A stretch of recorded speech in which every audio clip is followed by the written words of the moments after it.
السلام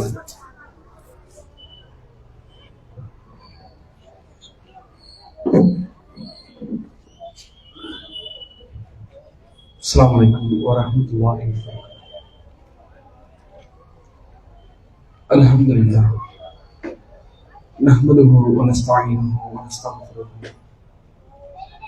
ونعوذ بالله من شرور أنفسنا ومن سيئات أعمالنا. من يهد الله فلا مضل له ومن يضلل فلا هادي له. وأشهد أن لا إله إلا الله وحده لا شريك له وأشهد أن محمدا عبده ورسوله.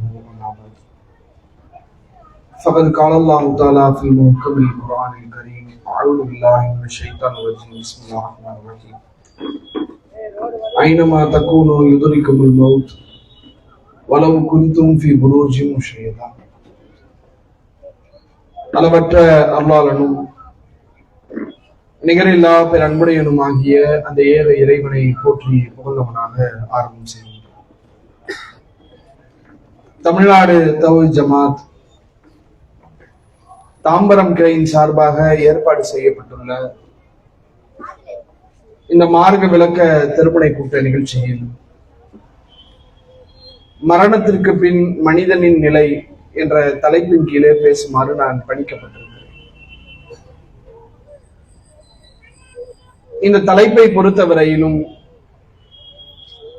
வெறுமனே செய்தியாக தகவல்களாக கேட்டு கலைந்துவிட்டு செல்லக்கூடிய ஒரு தலைப்பு அல்ல.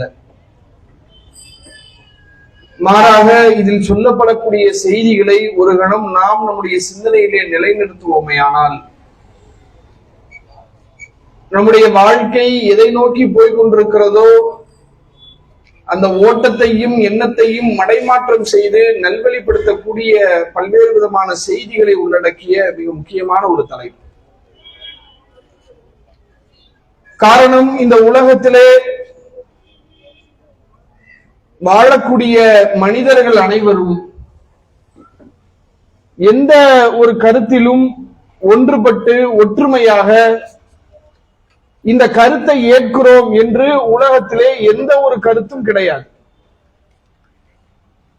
ஏறத்தாழ ஒரு புள்ளி விவரம் சொல்கிறது, உலகத்திலே ஒட்டுமொத்தமாக 800 கோடி மக்கள் வாழ்கிறார்கள்.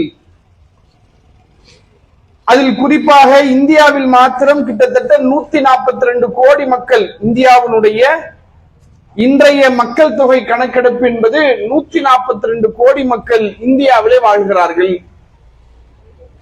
இப்படி வாழக்கூடிய மக்கள் அனைவரும் சேர்ந்து ஒரு நன்மையாக இருந்தாலும் சரி, தீமையாக இருந்தாலும் சரி, நன்மை என்று எதை எடுத்து சொல்கிறார்களோ அந்த நன்மையை அனைவரும் ஏற்றுக்கொண்டார்கள் என்று சொல்லக்கூடிய ஒரு நன்மை கிடையாது.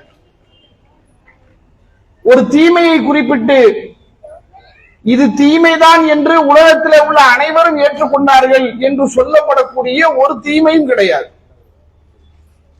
ஒரு நன்மையை சொன்னால் அதை ஏற்றுக்கொள்ளக்கூடிய குறிப்பிட்ட சாரார் இருப்பதை போல அந்த நன்மையை எதிர்க்கக்கூடிய அல்லது அதற்கு மாற்று கருத்து சொல்லக்கூடிய ஒரு சாராரும் இந்த உலகத்தில் இருக்கத்தான் செய்கிறார்கள்.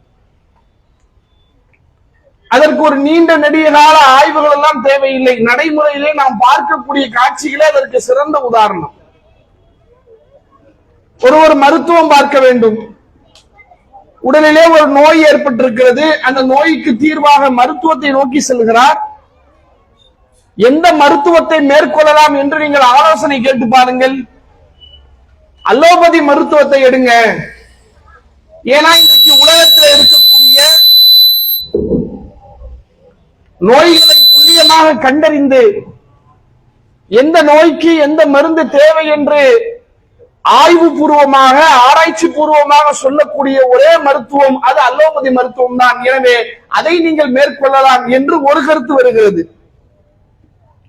இன்னொரு சாரா சொல்றாங்க, இல்ல அலோபதியில தரக்கூடிய மாத்திரைகளை எல்லாம் நீங்க தொடர்ந்து சாப்பிட்டுக்கிட்டே வந்தீங்கன்னா உங்களுடைய கிட்னி ஃபெயிலியரா போயிடும், வயிற்றுல அல்சர் வந்துடும், அந்த மருந்து மாத்திரை அவ்வளவு பவர்ஃபுல்லானது, தற்சமயத்துக்கு வேண்டுமானால் அந்த பாதிப்பு அந்த பிரச்சனை குறைவது போல தெரியும், ஆனால் கொஞ்ச நாள் கழித்து அதை விட பெரும் பிரச்சனை வரும். எனவே அலோபதியை விட அக்குபஞ்சர் மருத்துவத்தை மேற்கொள்ளுங்கள். இன்னொருவர் சொல்கிறார், அக்குபஞ்சர் மருத்துவத்தை செஞ்சீங்கன்னா அதில் தீர்வு காண்பதற்கு ஒரு குறிப்பிட்ட நாட்கள் தேவைப்படும், உடனேலாம் தீர்வு வராது, கொஞ்ச நாள் டைம் பிடிக்கும், எனவே அதை விட நாட்டு மருந்து நீங்க கையில எடுங்க. இப்ப உலகத்துல நன்மை என்று ஒன்று சொன்னாலும் அந்த நன்மையை செய்யும் போது அதிலே 4 விதமான கருத்து, அனைவரும் சேர்ந்து இதுதான் சரி என்று எந்த ஒன்றையும் உலகத்தில் யாரும் ஏற்பது கிடையாது. இது மருத்துவத்துல மட்டுமல்ல, சாதாரணமாக சாப்பிடுற உணவு எடுத்துக்கங்க. தமிழகத்தை பொறுத்தவரையிலும் தமிழக மக்களுடைய பாரம்பரிய உணவு என்பது அரிசி உணவு. அரிசி தான் தமிழகத்தினுடைய விளைபொருளாக இருக்கிறது. பொதுவாக ஒரு தேசத்திலே எந்த பொருள் அதிகமாக விளைவிக்கப்படுகிறதோ அதுதான் அந்த மக்களுடைய உணவு சார்ந்த பொருளாகவும் இருக்கும். நீங்கள் வளைகுடா தேசத்தை நோக்கி பார்த்தீர்கள் என்றால், சவுதி அது மாதிரியான பகுதிகள் நீங்க பார்த்தீங்கன்னா அங்க அரிசி உணவுல ரொம்ப குறைவு. அங்கே இது மாதிரியான உணவு பொருள் கிடையாது. அங்கே உள்ள மக்களுடைய உணவு பழக்கம் அது வேற. இப்படி உலகத்திலே அந்தந்த பகுதிகளிலே எந்த பொருள் அதிகமாக உற்பத்தி ஆகிறதோ அதுதான் அந்த மக்களுடைய அடிப்படை உணவாக இருக்கும். இப்ப ஒரு சாரார் சொல்றாங்க அரிசி உணவு அது உடலுக்கு தேவையானது, அதில் உள்ள கார்போஹைட்ரேட் உடம்புக்கு ரொம்ப அவசியமானது, உடல் இயங்குவதற்கான ஆற்றல் அந்த கார்போஹைட்ரேட்டின் மூலமாகத்தான் எடுக்க முடியும் என்று ஒரு சாரார் குறிப்பிடுகிறார்கள். இன்னொரு சாரார் சொல்கிறார்கள் அரிசி உணவு அதிகமா சாப்பிட்டா சுகர் வந்துடும், கார்போஹைட்ரேட் அதிகமாக உண்ண அது உங்களுக்கு சுகர் என்கிற நோயை கொண்டு வந்து சேர்த்துரும், எனவே அரிசி உணவு சாப்பிடாதீங்க. அரிசி உணவு சாதாரண சாப்பாடு, அதை சாப்பிடலாம் என்று சொல்லக்கூடிய சாரார் ஒருவர், சாப்பிட வேண்டாம் என்று சொல்லக்கூடிய கருத்து உடையவர்கள் மற்றொருவர், இந்த இரண்டிற்கும் நடுவே இன்னொரு கருத்தை சொல்லக்கூடிய மூன்றாவது சாராரை பார்க்கிறோம். இப்படி உலகத்திலே மனிதன் செய்யக்கூடிய எந்த ஒரு காரியமாக இருந்தாலும் சரி அதிலே கருத்து வேறுபாடு என்பது எல்லாவற்றிலும் நிலவிக் கொண்டேதான் இருக்கிறது. இது நன்மைக்கு மட்டுமல்ல, தீமையை எடுத்து பாருங்கள். நன்மையில கருத்து வேறுபாடு வந்தா கூட ஒரு வகையில நம்ம அதை ஏத்துக்கலாம். ஏங்க அவரு சொல்றது ஒரு வகையில சரியாதான் இருக்குது, அதுவும் சரியாதான் இருக்குது, இதுவும் சரியாதான் இருக்குது, இவரும் நன்மைக்காகத்தானே சொல்றாரு என்று நன்மைகளிலே வரக்கூடிய கருத்து வேறுபாடுகளை கூட ஓரளவுக்கு நாம் ஏற்றுக்கொள்ளலாம். ஆனால் தீமையில் கருத்து வேறுபாடு வருகிறதே, எதை தீமை என்று பாவம் என்று குற்றம் என்று செய்யக்கூடாது என்று மனிதன் புரிந்து வைத்திருக்கிறானோ அந்த தீமையை குறித்து பேசும்போது கூட இல்லை இல்லை அந்த தீமையை குறிப்பிட்ட மக்கள் செய்யலாம், குறிப்பிட்ட இடத்தில் செய்யலாம், குறிப்பிட்ட சாரார் செய்யலாம் என்று சொல்லக்கூடிய நிலைமை இன்றைக்கு இருக்கிறதா இல்லையா? விபச்சாரம் என்பது கேடுகட்ட கேவலமான காரியம் என்பதில் யாருக்கும் மாற்று கருத்து இருக்காது. அது அருவருக்கத்தக்க அசிங்கமான வெறுப்பிற்குரிய ஒரு காரியம் என்பதில் யாருக்கும் மற்றொரு நிலை நிலவாது. ஆனால் அப்படிப்பட்ட விபச்சாரத்தை கூட நீங்கள் மற்ற இடங்களில் செய்யும் போது, மற்ற ஊர்களில் செய்யும் போது அது குற்றமாக, அதற்காக உங்களுக்கு தண்டனை வழங்கப்படும், அதற்காக நீங்கள் நீதிமன்றத்திலே வழக்குகளை விசாரணைகளை சந்திக்க வேண்டிய சூழல் ஏற்படும். அந்த குற்றம் நிரூபிக்கப்படுமையானால் நீங்கள் சிறையிலே தூக்கி எறியப்படக்கூடிய ஒரு நெருக்கடிக்கு உள்ளாக்கப்படுவீர்கள் என்றெல்லாம் சட்டம் ஒரு புறம் சொல்கிறது. இன்னொரு புறத்திலே பார்க்கிறோம், அதே விபச்சாரத்திற்கு அனுமதி வழங்கி இந்த பகுதியில விபச்சாரம் செஞ்சா அது கேஸ் கிடையாது, அதுக்கு தண்டனை கிடையாது. இன்னும் சொல்வதாக இருந்தால் அங்கே விபச்சாரம் செய்பவர்களுக்கு வரி விலக்கு வேற தரக்கூடிய அளவிற்கு இந்தியாவின் ஒரு பகுதியிலே விபச்சாரத்திற்கு அனுமதி வழங்கப்பட்ட இடம் இந்தியாவிலே இருக்கிறதா இல்லையா? அப்ப தீமை என்று தெரிகிறது, தீமை என்று பளிச்சென்று தெரிந்தாலும் அந்த தீமையை விட்டு விலகக்கூடிய ஒரு சாரார் இருந்தாலும் நீங்கள் விலக வேண்டிய அவசியம் இல்லை. இந்த தீமையை இங்கே செய்தால்தான் குற்றம், இதை அங்கே செய்தால் குற்றம் இல்லை என்று சொல்லக்கூடிய காட்சி நம்முடைய வாழ்க்கையிலே சாதாரணமாக பார்க்கிறோமா இல்லையா? இதைவிட கேவலமாக இன்றைக்கு இருக்கக்கூடிய சமூகத்தினுடைய கலாச்சாரத்திலே கேடுகட்ட கேவலமான ஒரு கலாச்சாரம் ஓரின சேர்க்கை.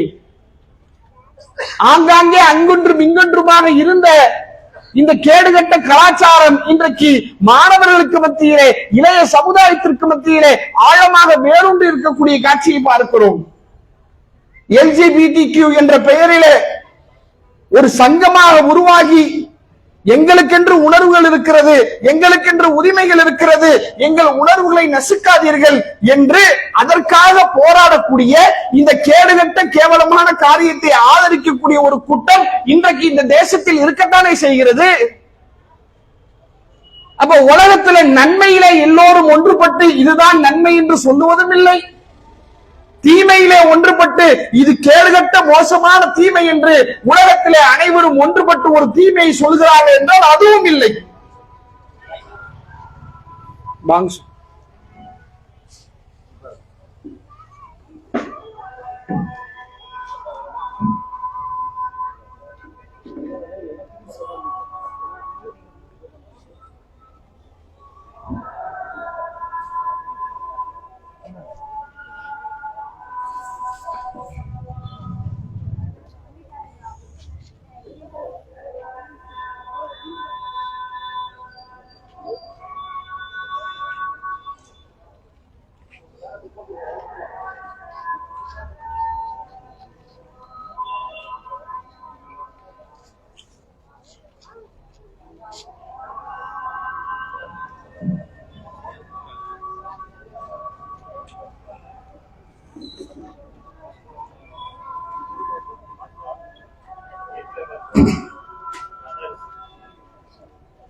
தண்ணி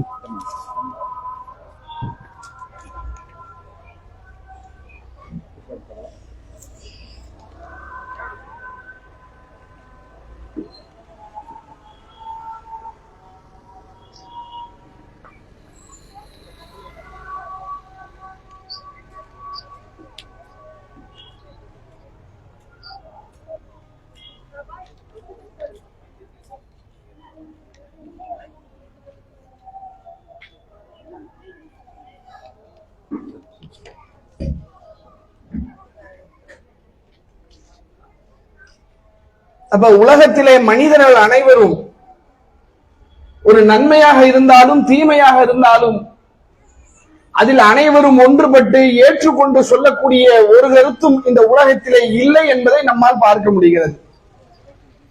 இந்த சூழலில் ஒட்டுமொத்த உலக மக்களும் ஒன்று சேர்ந்து ஏற்றுக்கொள்ளக்கூடிய ஒரு கருத்து இருக்கும் என்று சொன்னால் அது இந்த மரணம் மட்டும்தான். மரணிக்க போகிறோம், இந்த உலகை விட்டு, நம்முடைய உடலை விட்டு நம்முடைய உயிர் கண்டிப்பாக ஒரு நாள் பறிக்கப்படும் என்பதை உலகத்திலே மனிதர்களா இருக்கக்கூடிய யாரும் மறுப்பது கிடையாது. உலகத்திலே ஒருவன் பிறந்து விடுவானேயானால் கண்டிப்பாக அவன் ஒரு நாள் இறந்தே தீருவான் என்ற கருத்து ஆழமாக தெளிவாக, அது ஆன்மீகத்தினுடைய நம்பிக்கை என்று இல்லை, ஆன்மீகமே இல்லை என்று சொல்பவர்கள் கூட, இறைவனையே மறுக்கக்கூடியவர்கள் கூட மரணத்தை ஏற்றுக்கொள்ளக்கூடியவர்களாக, மரணத்தை நம்பக்கூடியவர்களாக, மரணம் கண்டிப்பாக நம்மை அடைந்தே தீரும் என்பதை ஒப்புக்கொள்ளக்கூடியவர்களாகத்தான் இன்றைக்கு உலகத்திலே பெரும்பாலான மக்கள் இருப்பதை நம்மால் பார்க்க முடிகிறது. இன்னும் சொல்வதாக இருந்தால் அல்லாஹ் ரப்புல் ஆலமீன் இந்த மரணத்தை பற்றி தன்னுடைய திருமறையிலே எத்தனை பெரும் அழுத்தமாக, மரணம்ங்கிறது சாதாரணமான விஷயம் அல்ல. உலகத்திலே இன்றைக்கு மனிதன் அவனுடைய அறிவின் மூலமாக, திறமையின் மூலமாக, ஆராய்ச்சியின் மூலமாக எத்தனை பெரும் வளர்ச்சி அடைந்திருக்கிறான். நீங்கள் கொஞ்சம் யோசித்து பாருங்கள். ஒரு 50 ஆண்டுகளுக்கு முன்பாக இருந்த நம்முடைய வாழ்க்கை முறை எப்படி இருக்கிறது, இன்றைக்கு நம்முடைய வாழ்க்கை முறையிலே எத்தனை பெரும் வளர்ச்சி ஏற்பட்டிருக்கிறது என்று ஒப்பிட்டு பார்த்தால் மலைக்கும் மடுவுக்குமான வளர்ச்சியை இன்றைக்கு சர்வ சாதாரணமாக நாம் அனுபவித்துக் கொண்டிருக்கிறோம். நம்ம எடுத்து சொல்லாத வரையிலும் இது எவ்வளவு பெரிய வளர்ச்சி, எவ்வளவு பெரிய கண்டுபிடிப்பு என்பதை நாம் உணராமலே இருந்து கொண்டிருக்கிறோம். நீங்க யோசிச்சு பாருங்க, ஒரு 50 ஆண்டுகளுக்கு முன்பு வெளிநாடுல நம்முடைய உறவுகள் இருக்கிறார்கள், சொந்தக்காரர்கள் இருக்கிறார்கள், நண்பர்கள் இருக்கிறார்கள். அவர்களை சந்திக்க வேண்டுமையானால் 50 ஆண்டுகளுக்கு முன்பாக இருந்த வழிமுறை என்ன? அதிகபட்சம் எப்படிப்பட்ட தொடர்புகள் இருந்தது? வெளிநாட்டுல இருக்கிறாங்கன்னு சொன்னா அங்கிருந்து கடிதம் எழுதி அனுப்புவாங்க. இங்க இருந்து என்ன செய்வாங்க? பதிலுக்கு அவங்களுக்கு பதில் கடிதம் எழுதி அனுப்புவாங்க. கடிதம் இங்க இருந்து போய் சேர்றதுக்கே 1 வாரம் ஆயிரும். இல்ல அதை விட ரொம்ப முக்கியமான ஒரு செய்தி, ஒரு மவுத்து விஷயத்தை சொல்லணுமா, உடனே என்ன செய்வாங்கன்னா டெலிகிராம் தந்தி அனுப்புவாங்க. இன்னைக்கு டெலிகிராம் ஆப் வந்துருச்சு. அது அல்ல, அந்த ஆப்ல இதனுடைய அடிப்படையை வந்ததுதான். தந்தி அனுப்புவாங்க. அது உடனுக்குடனே அந்த செய்தியை கொண்டு போய் சேர்த்துரும். இது மாதிரியான நிலவரம் தான் 50 ஆண்டுகளுக்கு முன்பாக இருந்த ஒரு சூழல். அதையும் தாண்டி வெளிநாட்டில் இருக்கக்கூடிய நம்முடைய உறவுகளையோ நண்பர்களையோ நேரில் சந்திக்க வேண்டுமானால் அதற்கு ஒரே வழிதான், காசு கொடுத்து டிக்கெட் வாங்கி விசா வாங்கி இங்கிருந்து நாம பயணப்பட்டு அங்கே சென்று அங்கேதான் அவர்களை சந்திக்க முடியும். அதுதான் ஒரே வழிமுறையாக இருந்தது. ஆனா இன்னைக்கு நிலைமை என்ன? வெளிநாட்டில் இன்றைக்கும் நம்முடைய உறவுகள் இருக்கிறார்கள், நம்முடைய சொந்தக்காரர்கள் இருக்கிறார்கள், நம்முடைய சகோதரர்கள் பணிபுரிகிறார்கள். அவர்களை எல்லாம் தினமும் சந்தித்துக் கொண்டிருக்கிறோம். எந்த அடிப்படையில? கையில போன் வந்துருச்சு, ஒரு பட்டனை அழுத்தினா போதும் எங்க உலகத்துல எந்த மூலையில இருந்தாலும் அவர்களுடைய லைவ்ல அவர்களை பார்க்கக்கூடிய அளவுக்கான வசதி இன்றைக்கு வந்திருக்கிறதா இல்லையா? இதுவெல்லாம் 50 ஆண்டுகளுக்கு முன்பு கற்பனைக்கு அப்பாற்பட்ட ஒன்று. ஆனால் இதை இன்றைக்கு சர்வ சாதாரணமாக நாம் பயன்படுத்திக் கொண்டிருக்கிறோம் என்றால் மனிதனுடைய அறிவு எந்த அளவிற்கு வளர்ந்திருக்கிறது என்று யோசித்து பாருங்க. நீங்க மற்ற உயிரினங்களோட ஒப்பிட்டு பார்த்தீங்கன்னா அப்படியே ஆச்சரியப்படுவீங்க. மற்ற உயிரினங்களை நீங்க பாருங்க. உலகத்துல எத்தனையோ உயிரினங்கள் தங்கள் வாழ்வதற்கென்று கூடுகளை கட்டுதில்ல. காக்கா இருக்கலங்க, ஒன்று ரொம்ப வேணாம், சிம்பிளா காக்கா கூடு கட்டுது பார்த்திருப்பீங்க. மரத்துல அந்த இலைகளை வச்சு கம்பிகளை வச்சு அது வேர்களை வச்சு காக்கா என்ன செய்யுது? ஒரு கூடு மாதிரி கட்டுது. இந்த காக்கா கூடு கட்டுற மெத்தட் இருக்குல்ல, இது எப்பத்துல இருந்து இந்த மாதிரி கட்டுது? அந்த காக்கா படைக்கப்பட்டதுல இருந்து அதனுடைய மெத்தட் இது ஒண்ணுதான். மரத்துல கூடு கட்டும், இலைகளை வச்சு வேர்களை வச்சு மரப்பட்டைகளை வச்சு என்னென்ன பொருட்கள் கிடைக்கிறதோ அந்த பொருட்களை எல்லாம் ஒன்றன் ஒன்றாக அடுக்கி வைத்து அப்படியே ஒரு ஷேப்ல ஒரு கூடு கட்டும். கட்டுச்சா? சரி, இன்னைக்கு வரைக்கும் காக்கா அப்படிதான் கூடு கட்டிக்கிட்டு இருக்குது. நீங்க அதோடு சேர்த்து மனிதனை ஒப்பிட்டு பாருங்க. ஒரு 100 வருஷத்துக்கு முன்னாடி நம்மளும் வீடு கட்டணும். எப்படி கட்டணும்? ஒரு 100 வருஷத்துக்கு முன்னாடி ஓட்டு வீடா இருந்துச்சு. அதுக்கு பிறகு ஓட்டு வீடுடைய நிலைமை எல்லாம் மாறுகிறது. அதுக்கு மேல ஆஸ்பெட்டா சீட்டு என்று ஒரு சீட்டை கண்டுபிடிக்கிறான், அதை பயன்படுத்துறாங்க. அதற்கு பிறகு தளத்தை அமைப்பதற்கான ஒரு விஷயத்தை கண்டுபிடிக்கிறான், தளம் போடப்படுகிறது. அதற்கு பிறகு தளத்திற்கு மேல் தளம், first floor, ground floor, first floor, second floor, அப்படியே மேல மேல மேல வீடுகளையும் அறைகளையும் ஏற்படுத்தக்கூடிய டெக்னாலஜி வளர வளர வளர இன்றைக்கு அதை நோக்கி மனிதன் வளர்ந்து கொண்டே இருக்கிறான். ஒரு 100 வருஷத்துக்கு முன்னாடி இருந்த வீடுகள் எல்லாம் இன்றைக்கு மியூசியத்திலே காட்சி பொருளாக வைக்கிற அளவுக்கு பாருங்க. இதெல்லாம் 100 வருஷம் பழமையான வீடு, அப்பயே கட்டினது, எங்க தாத்தாவோட தாத்தா கட்டினது என்றெல்லாம் அதை ஒரு வரலாற்று சின்னமாக பேசக்கூடிய அளவிற்கு இன்றைக்கு மனிதனுடைய வாழ்க்கையில ஏராளமான மாற்றங்கள், ஏராளமான முன்னேற்றங்கள் ஏற்பட்டிருக்கிறது. எத்தனையோ பல்வேறு விதமான கண்டுபிடிப்புகளை எல்லாம் இன்றைக்கு சர்வ சாதாரணமாக மனிதர்களுடைய புழக்கத்திலே இன்றைக்கு கொண்டு வந்திருக்கிறார்கள். இத்தனை பெரும் வளர்ச்சியை மனிதன் அடைந்திருக்கிறானே, அந்த மனிதனை பார்த்து 1400 ஆண்டுகளுக்கு முன்பு இறைவன் கேட்கிறான். இறைவன் தன்னுடைய திருமலை சொல்லி காட்டுகிறான், நஹ்னு கத்தர்னா பைனக்குமுல் மௌத், உங்களுக்கு மத்தியிலே நாம் தான் இந்த மரணத்தை தீர்மானிக்கிறோம். ஒருவர் எங்கே இறக்க வேண்டும், எப்படி இறக்க வேண்டும், எந்த இடத்திலே இறக்க வேண்டும், எந்த வயதில் இறக்க வேண்டும், இறக்கக்கூடிய நேரத்தில் அவருடைய சூழல் எப்படி இருக்க வேண்டும் என்று உங்களில் ஒவ்வொருவருக்கான மரணத்தை நாம் தான் விதியாக்குறோம். ஒமா நஹ்னு பிமஸ்பூகீன், நம்முடைய விதையை மாற்றக்கூடியவர் உங்களில் யாரேனும் இருக்கிறார்களா? என்னுடைய நியதியை தோற்கடிக்கக்கூடியவர் உங்களில் யாரேனும் இருக்கிறார்களா?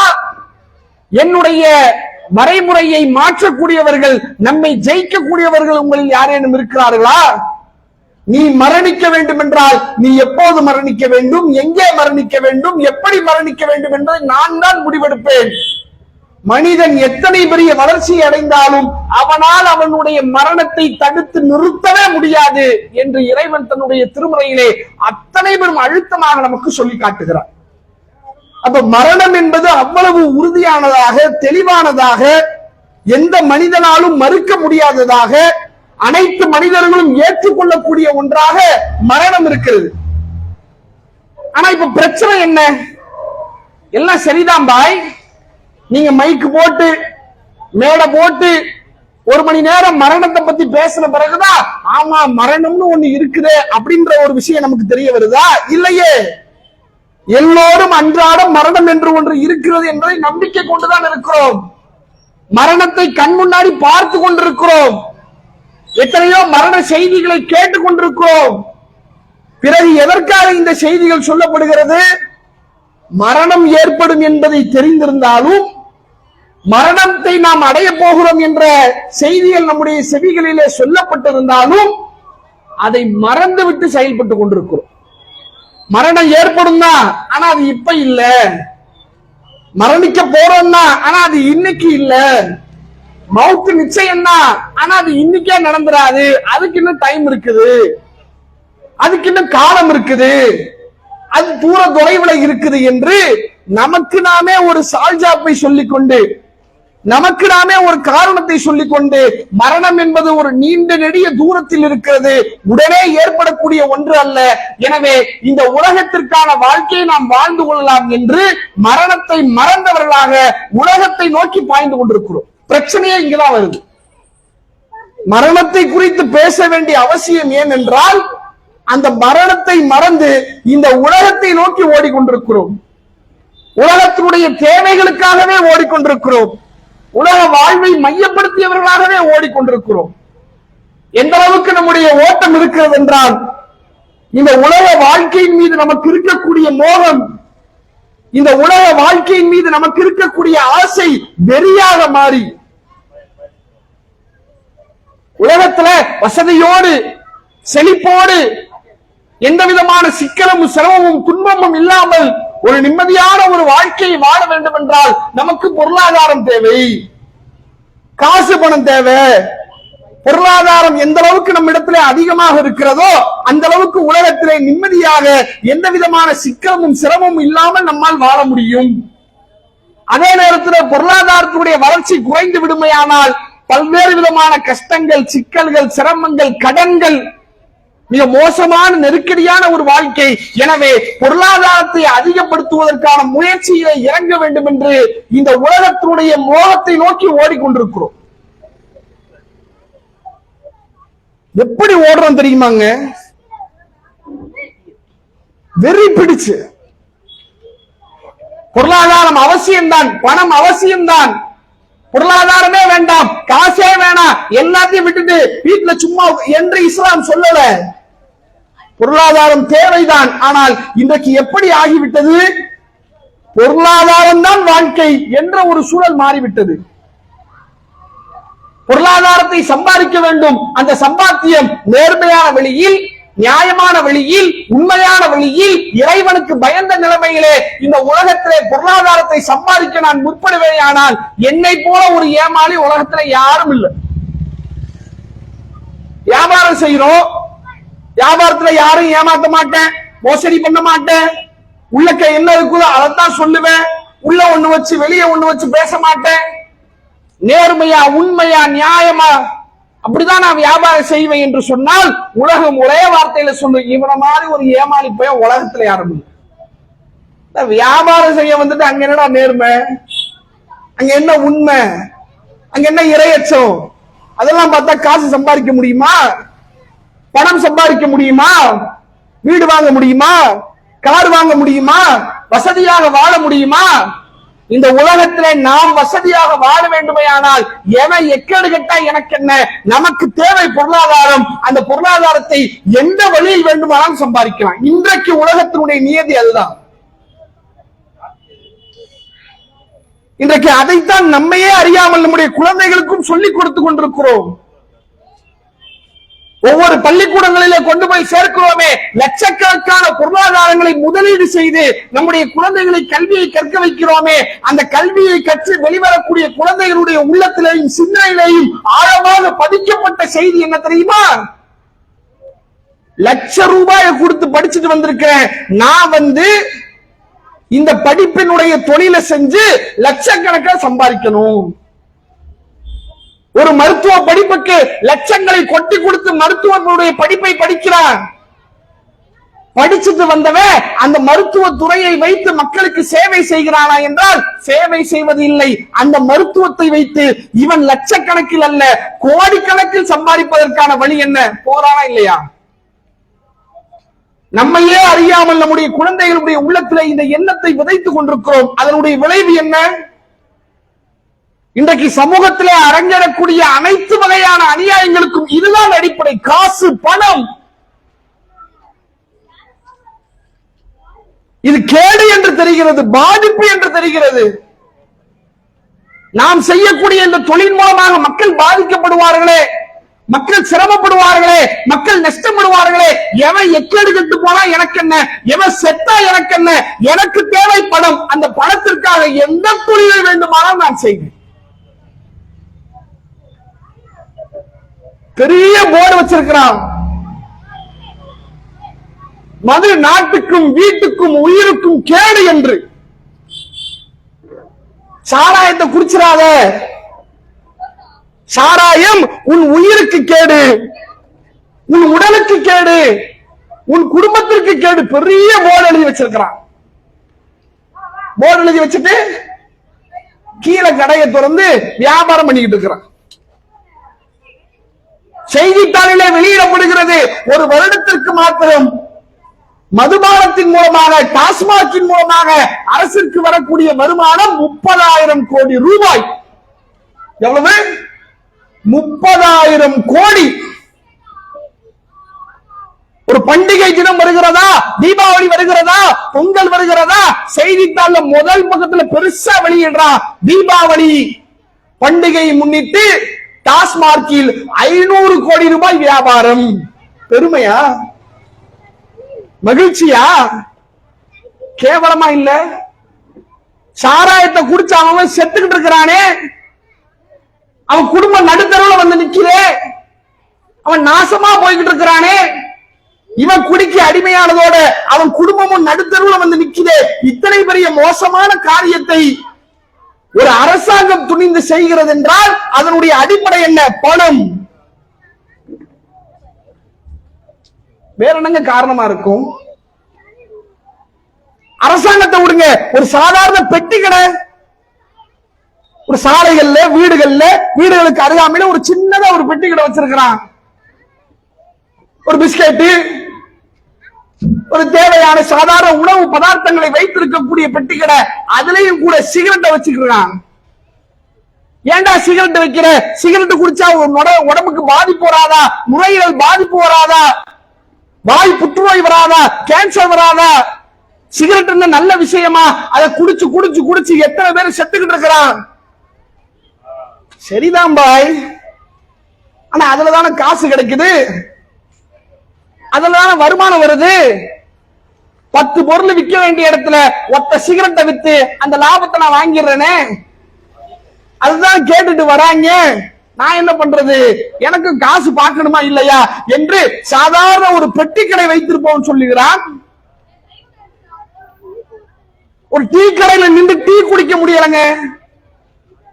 நம்ம டீ குடிச்சா சைட்ல இருந்து குப்பு குப்பு குப்புன்னு ஊதி தள்ளுறான்.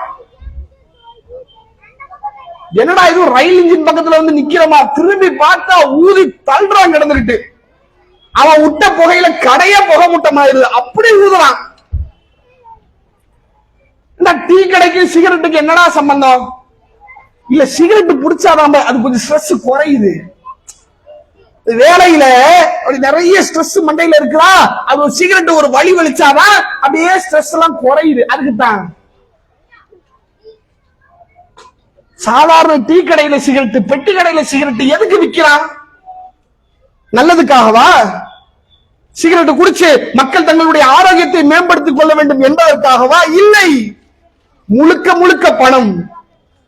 பணத்தின் மீது இருக்கக்கூடிய ஆசை வெறியாக மாறி அடுத்தவன் செத்தாலும் பரவாயில்ல எனக்கு காசு கிடைக்க வேண்டும் என்ற அந்த அற்ப குணம் தானே இது போன்ற பொருளை விற்க தோணுது.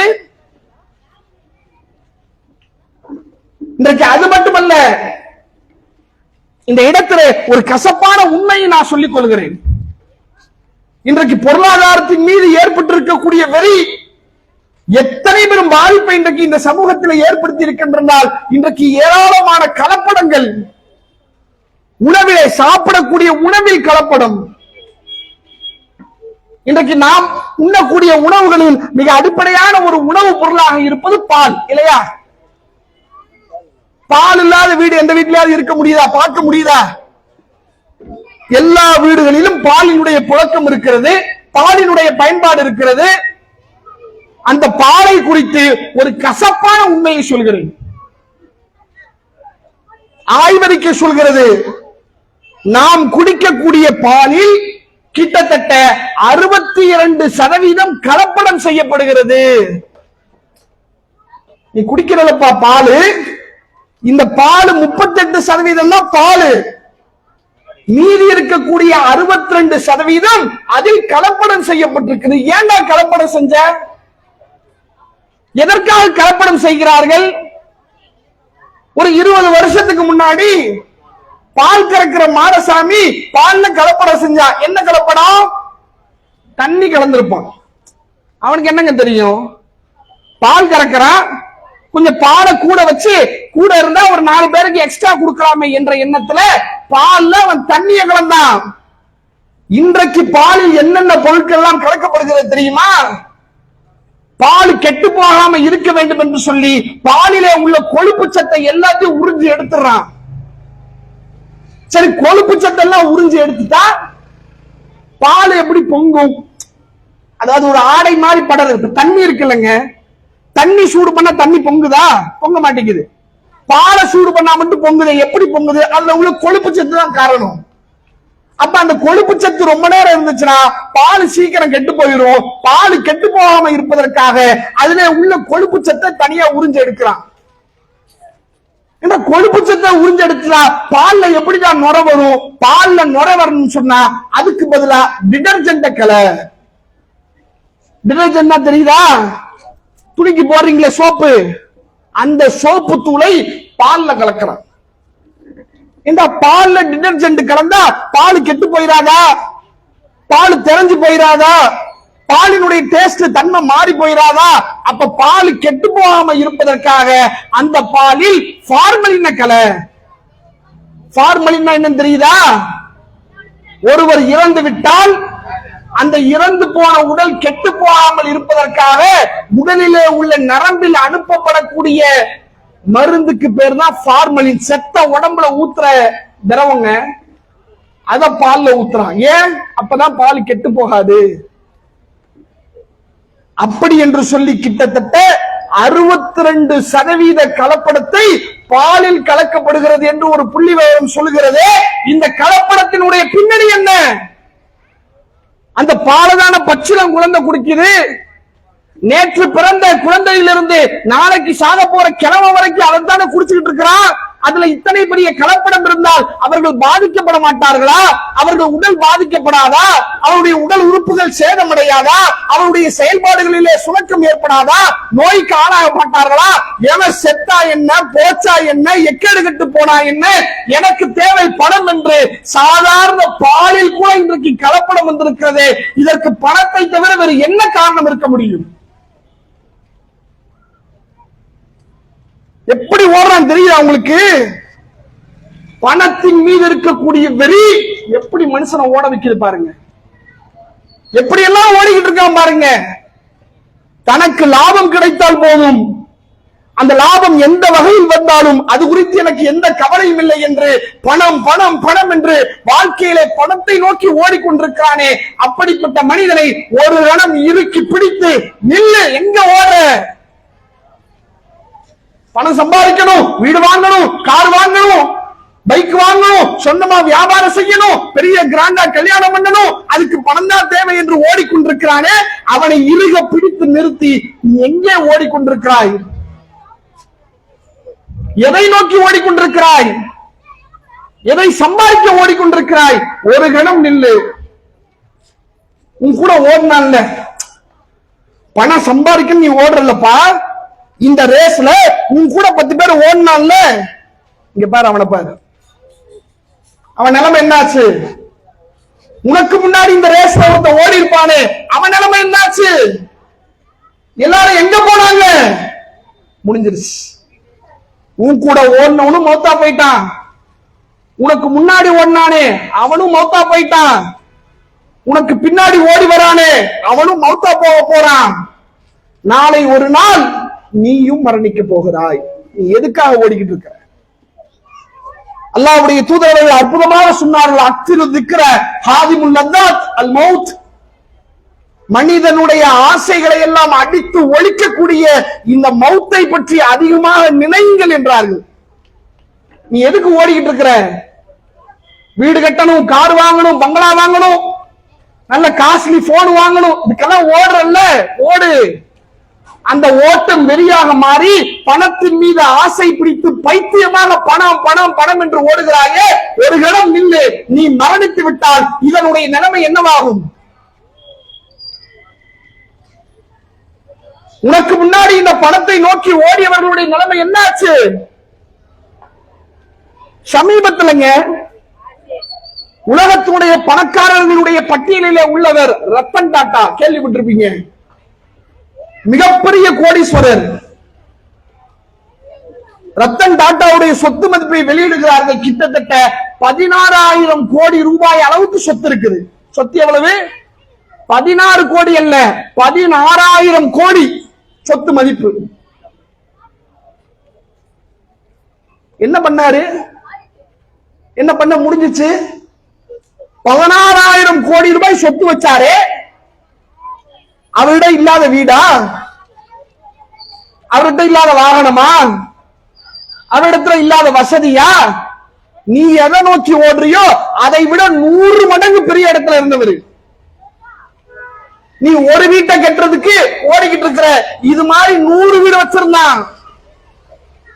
நீ ஒரு கார் வாங்குறதுக்கு ஓடிக்கிட்டு இருக்கிற, அவன் கார் கம்பெனியே வச்சிருந்தான், அவன் தயாரிக்கிற காரை தான் நீ வாங்கிட்டு இருக்கிற. பொதுவாக டாடா கம்பெனியை பற்றி ஒரு வரலாற்று செய்தியை சொல்லுவார்கள். ஊசி முதல் ஏரோப்ளேன் வரைக்கும் தயாரிக்கக்கூடிய ஒரே நிறுவனம் டாடா நிறுவனம். உப்பு எடுத்துக்கங்க, வீட்டுல உப்பு போடுறீங்க, டாடா சால்ட் அவன் கம்பெனி தான். சாதாரண உப்புல இருந்து மேல பறக்கக்கூடிய பிளைட் வரைக்கும் எல்லாத்தையும் தயார் பண்ணி வித்துக்கிட்டே இருப்பான்.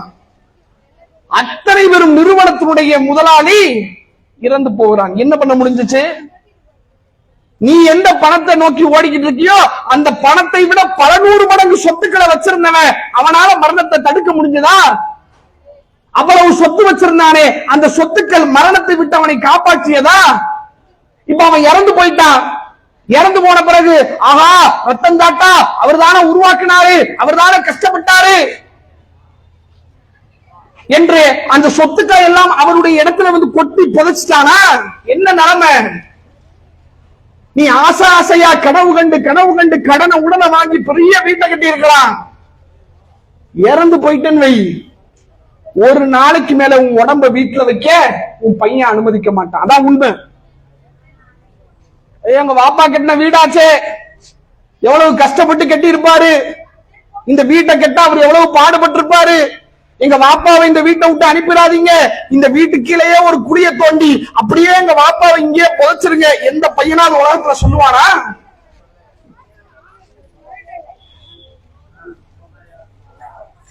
அப்ப மரணத்திற்கு பிறகு என்பது, மரணம் உறுதியானது, அந்த மரணத்திற்கு பிறகு ஒரு வாழ்க்கை இருக்கிறது என்பதை இஸ்லாமிய மார்க்கம் மிக ஆழமாக தெளிவாக சொல்கிறது.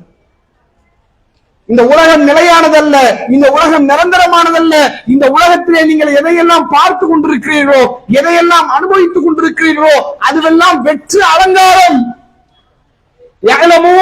அறிந்து கொள்ளுங்கள், அன்னமல் ஹயாத்த துன்யா லைபு வலஹு வஸீனா வதஃபாஹுரு பைனக்கும் வதகாசுரு ஃபில் அம்வாலி வல் அவுலாத். தெரிந்து கொள்ளுங்கள், இந்த உலக வாழ்க்கை வீணும் விளையாட்டும் வெற்று அலங்காரம் தவிர வேறு. கார் வாங்கினா, வீடு வாங்கினா, பைக் வாங்கினா, வசதியா இருந்தா, சொந்தமா வியாபாரம் பண்ணா நம்மளை எல்லாரும் மதிப்பாங்க, நம்மளை உயர்வாக பேசுவாங்க.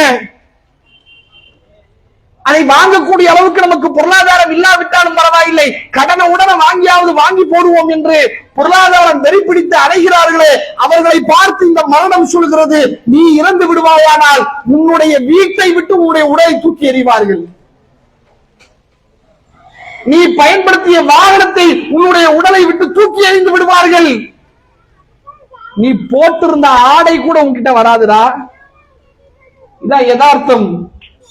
இந்த யதார்த்தத்தை புரிந்து இந்த மரணத்திற்கு பிறகு ஒரு வாழ்க்கை இருக்கிறது. இஸ்லாமிய சமூகத்திற்கு இறைவன் தன்னுடைய திருமறையின் வாயிலாக சொல்லிக் கொள்கிறான், யா அய்யுஹல்லதீன ஆமனு தக்குல்லாஹ், அல்லாஹ்வை அஞ்சக்கூடியவர்களே, வல் தன்னுர் நஃப்சும் மா கத்தமத் லிகதின் வத்தக்குல்லாஹ், நாளை மறுமைக்காக நீங்கள் எதை முற்படுத்தி வைத்திருக்கிறீர்கள் என்று பார்க்க வேண்டாமா? படைத்த இறைவனை நீங்கள் பயந்து கொள்ளுங்கள். இன்னல்லாஹ் கபீரும் பிமா தஅமலூன், நீங்கள் செய்பவற்றை எல்லாம் அல்லாஹ் நன்கறிந்தவனாக இருக்கிறான். என்ன செஞ்சுக்கிட்டு இருக்கிற? இந்த துன்யா நிரந்தரம் அல்ல, இந்த உலகம் நிரந்தரம் அல்ல, இது ஒரு குறிப்பிட்ட கால ஒரு அவகாசம். நபிகளார் சொன்னார்கள், இந்த உலகத்திலே ஒரு பயணியை போல, ஒரு அந்நியனை போல வாழ்.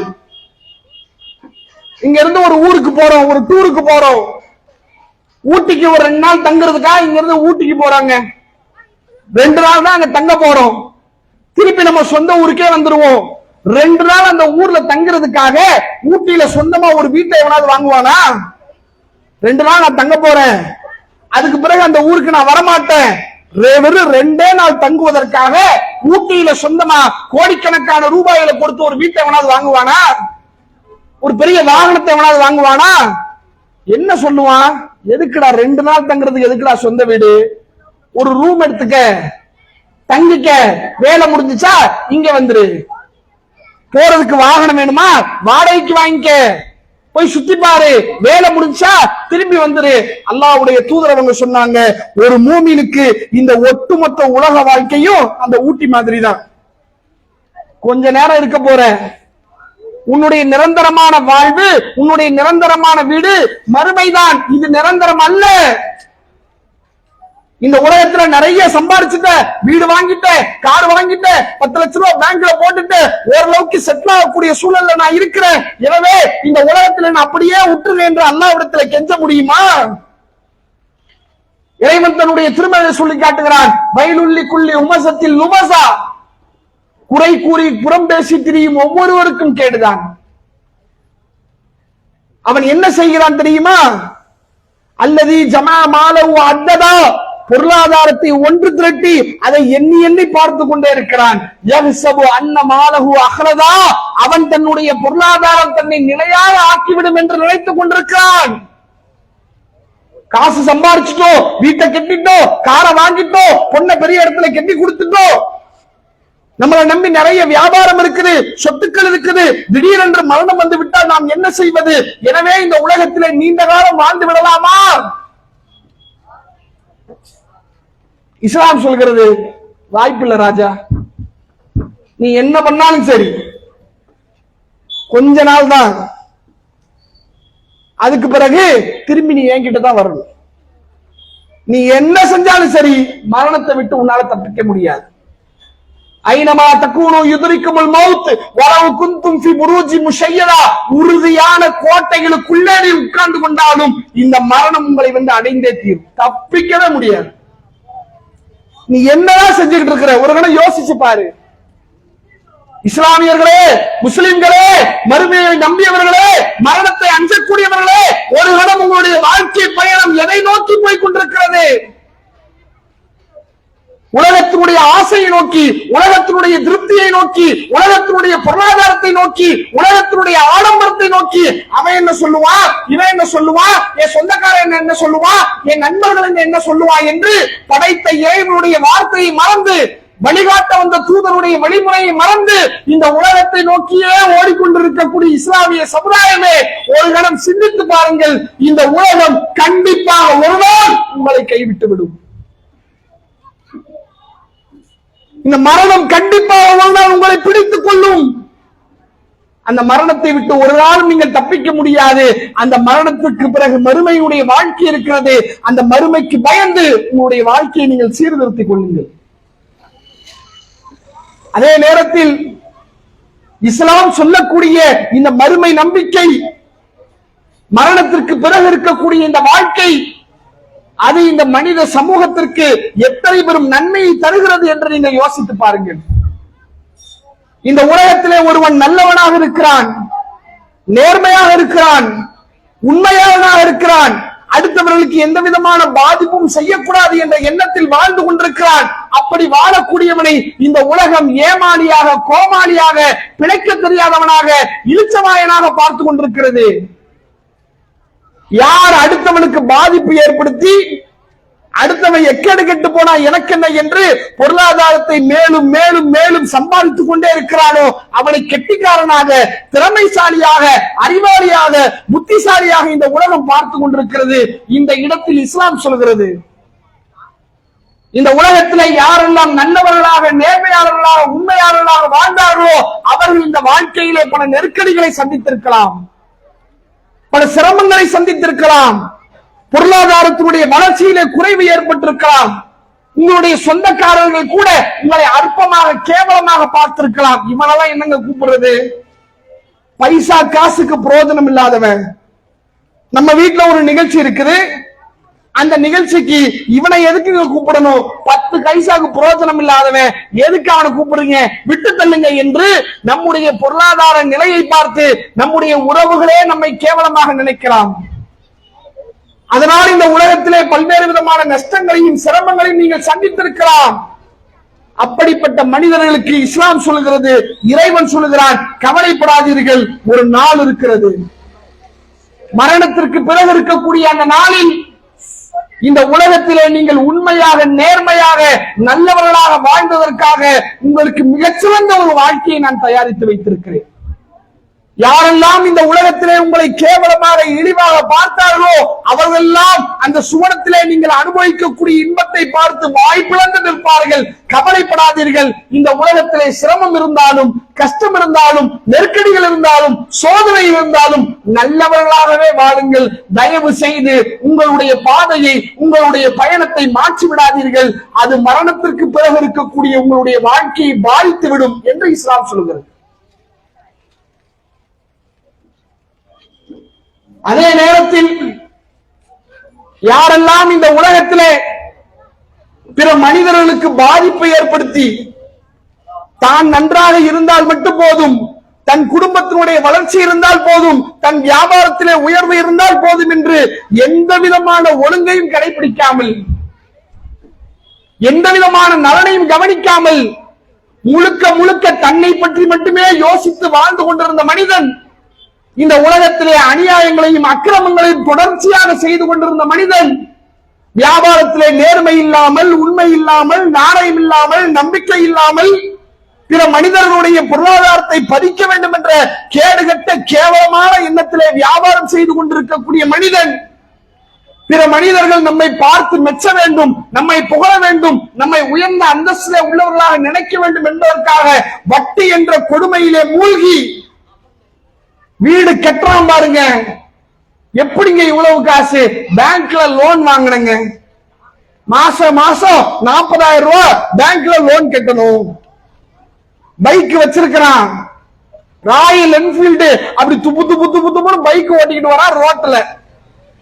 ரோட்ல போற எல்லாரும் அவனைத்தான் திரும்பி பார்க்கிறான். எப்படி பாய் வாங்கினீங்க பைக்கு? இஎம்ஐல வாங்கினங்க. எவ்வளவுங்க இஎம்ஐ? மாசம் 25,000 ரூபாய் கட்டணும்.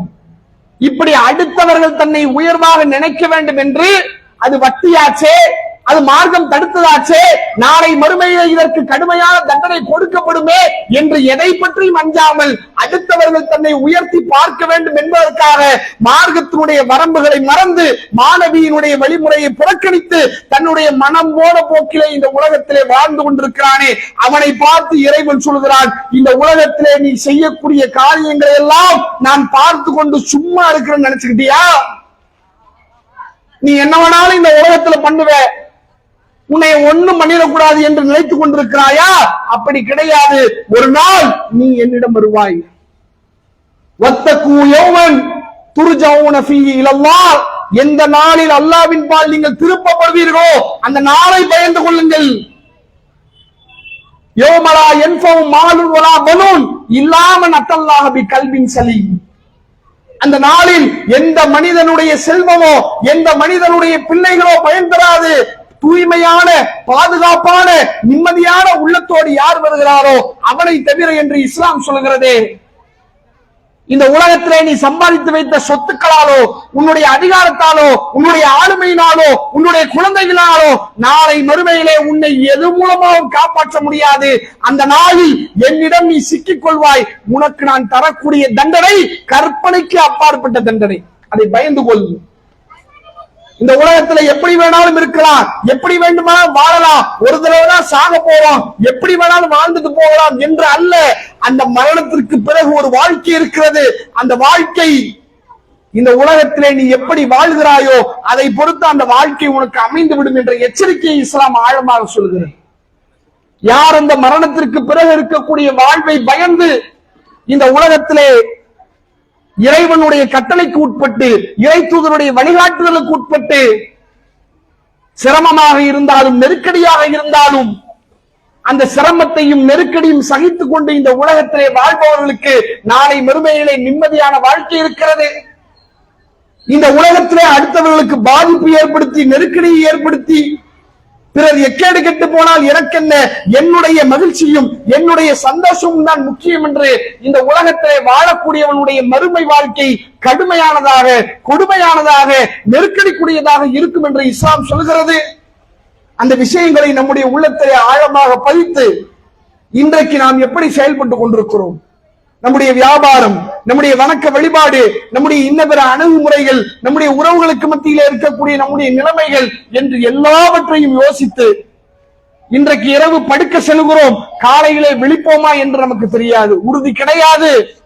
ஒருவேளை அல்லாஹ் நம்முடைய படுக்கையிலே நம்முடைய உயிரை கைப்பற்றி விட்டால் நம்முடைய நிலைமை என்னவாகும் என்ற எண்ணத்தை ஒவ்வொரு நாளும் படுக்கையை உங்களுடைய சிந்தனைக்கு கொண்டு வாருங்கள். இப்போது உயிரோடு இருக்கிறேன், இந்த நொடி உயிரோடு இருக்கிறேன், நைட்டு இரவு படுக்கிறேன், காலையில எந்திரிப்பனா என்று தெரியாது.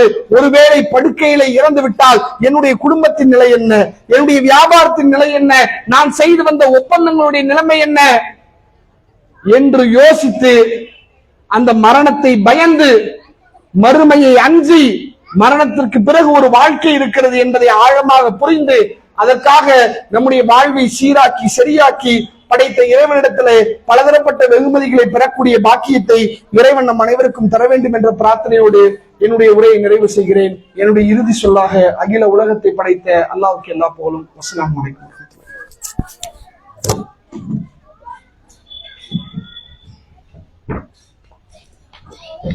அடுத்ததாக மதரசா மாணவ மாணவிகளின் சூரா மற்றும் துவாவின் தொடர்ச்சியாக சாரா பாவ மன்னிப்பு துவா.